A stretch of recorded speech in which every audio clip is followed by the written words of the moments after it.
Here's Brody Brazil. I've said this before and I'll repeat it again. I'm probably not going to make a lot of A's content now that they're off to Sacramento. It's kind of out of sight, out of mind. However, I still do find it fascinating that they are crossing a bridge to somewhere else. In this case, we think Las Vegas, but that bridge that they're crossing is not even fully built out yet up in Sacramento. I'm going to make these 5 predictions. Actually, it will be 6 in total. I'll make that 6th prediction at the very end, kind of a bonus. It won't be graphically represented. I think you might like it, so hang tight for that at the very end. But 5 predictions that are kind of all over the map as it relates to the A's, their future, and their foundations. In no particular order, let's begin with this. If the A's don't break ground in the second quarter of 2025, so basically, April, May, June of 2025, it will be a significant red flag for the situation in Las Vegas.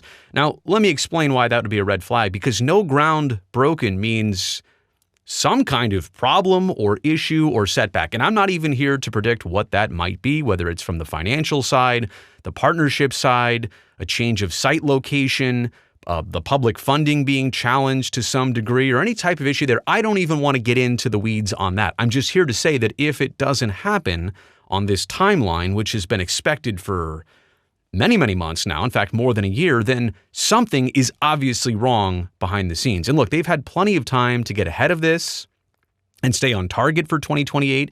This is kind of the real first rubber meets the road situation. Like, if the stadium doesn't start going up and ground is not broken in the early portions of 2025, at least by the first half, then you know you're not on target for 2028. And we do have to establish this, because I know the comments will come, well, the Tropicana is being demolished in a matter of days. Yeah, no, I get that.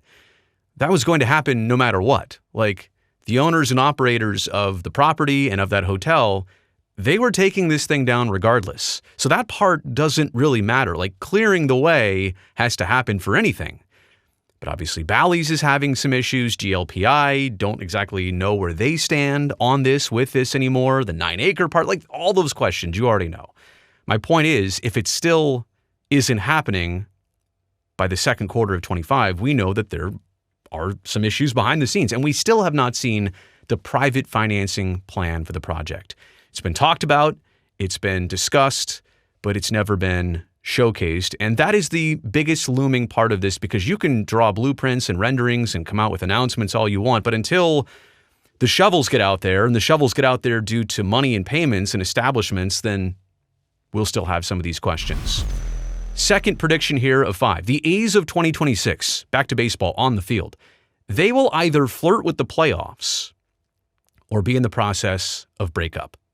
Now, we do understand, it was reported several weeks ago that even if there is a home playoff game for the A's in Sacramento, that they are not likely to play it at Sutter Health Park, which seats about 10,000. But either way, this is not about that. This is about the A's on the field. They will either in 2026 be, and I'm not even saying they'll make the playoffs, but they will at least flirt with the playoffs, or they'll be in the process of that very familiar turnover and roster transition. This team in 2024 made so many strides with manager Mark Kotsay and the players on the field. In fact, their plus 19 win total from 50 wins last year to 69 wins that they ended 2024 with, that's one of the biggest leaps. I think it's one of the 5 or 6 biggest leaps in Oakland franchise history. And the other 2 big leaps were from 2011 to 2012. They made the playoffs in 12. And then from 2017 to 2018. So it was the start of good runs and eras, right? 12, 13, 14, 18, 19, 20. And so you kind of get the feeling that this team is about to do what they've always done: break down, turn over, regenerate, and then challenge the AL West for making the playoffs. But here's a hard part about that. In 2026, you have so many critical arbitration-eligible players to this process: Brent Rooker, J.P. Sears, J.J. Bleday, Shea Langoliers, Esteury Ruiz, Mason Miller, and there are others. Arbitration meaning that they're no longer on that pre-arb minimum salary that the A's can pay them. All of a sudden, the A's have to issue these players qualifying contracts, or they go to arbitration, and all of a sudden they're not making $770,000 a year. It has to be $4, $5, $6, $7, $12 million, whatever. And so this is the costly part, right? You either have to commit to this group by 2026 in Sacramento, or there's still enough time to maybe flip again before you go to Las Vegas. And if it's 2028, or maybe it softens the blow if it's 2029, because you could probably do one of those soft turnovers. You trade away a Mason Miller for a couple other young players that are right around the corner and would debut in 28 or 29. Anyway, that's my point about this. Look for this team to either flirt with the playoffs and become real by 2026, or go through the familiar cycle that we're all used to in Oakland. My next prediction, if there's any issues with Las Vegas like we previously discussed, maybe there is, maybe there's not.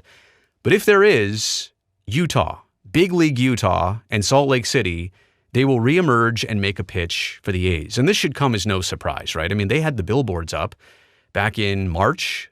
Utah wants the A's. Remember that? Those billboards they put up, the Larry H. Miller Group did. In Big League Utah, they ran those billboards. They had the A's make a formal visit to Salt Lake City. So this is not like just speculation. This is me not, throwing mud at the wall. Like, this is reality that they've had this relationship. And there were some conversations that took place. Utah also has that $900 million already earmarked from the state towards a major league ballpark. It's going to go right at the State Fair Park. The Larry H. Miller Group wants to invest $3 billion. Now, you'd have to think they also want to have a stake in the team if they're going to come up there, but this is the same as the NHL situation. The Coyotes were in Arizona playing in a temporary arena.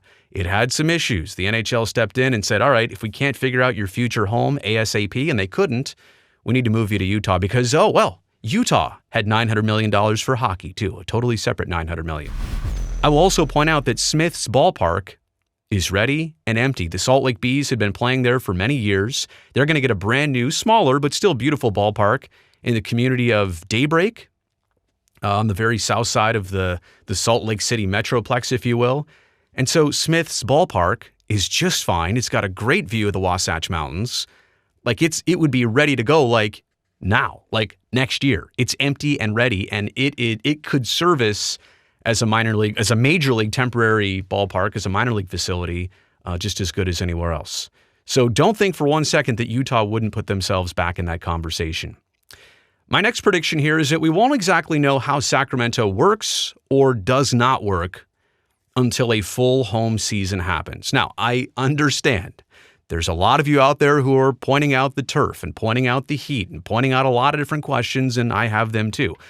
But in fairness, I think we really need to understand and establish this.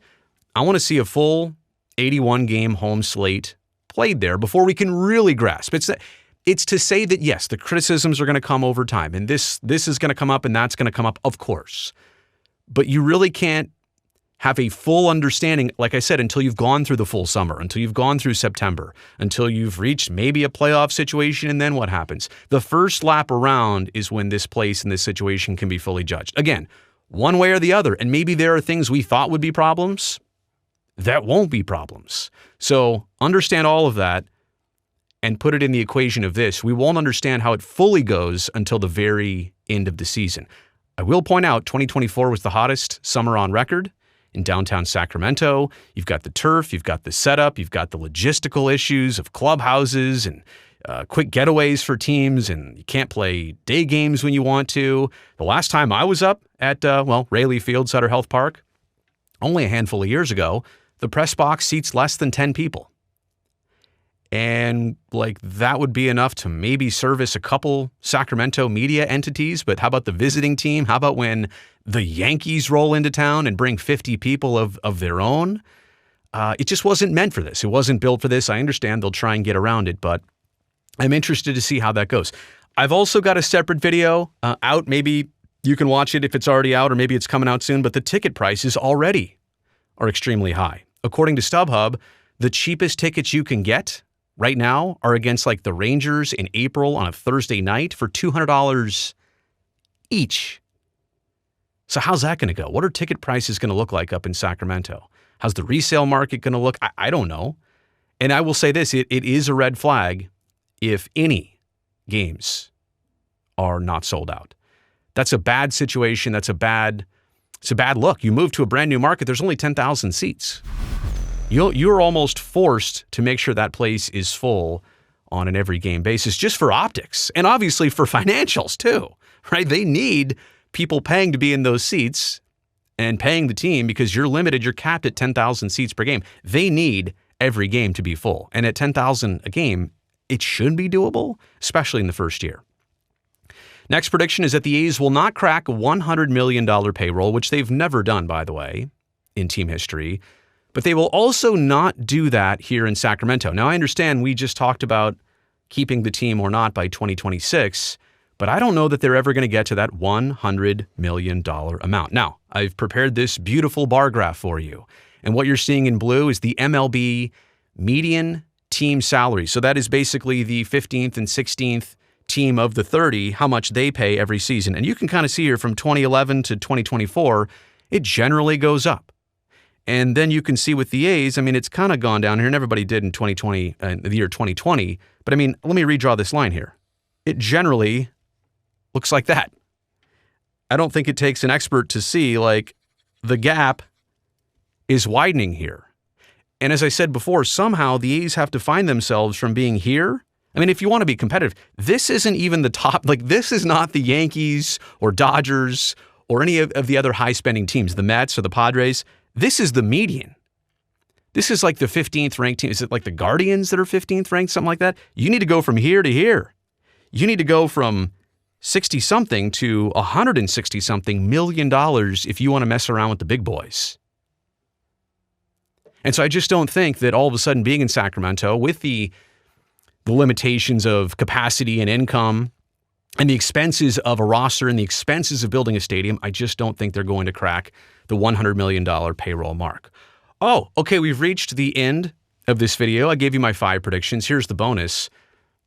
I don't think that in the course of their time in Sacramento that the A's are going to turn the comments on for their social media channels. And I realize that may not seem like a big deal. Like, what are we talking about? This is small stuff. But what other team in professional sports have gone a whole season with turning all of their comments off for fans on all of their social platforms? And it's just an interesting way to roll into Sacramento with the comments off.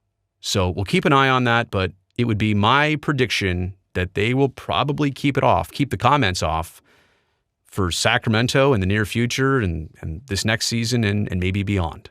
All right, you've made it here to the end of this video. Thumbs up down below. That would greatly help me and this video and this channel. I would really appreciate that. But I would also love it even more if you just take one quick second, go down there, hit that subscribe button below. Make sure you're subscribed to this channel. That way I definitely get to see you back here next time.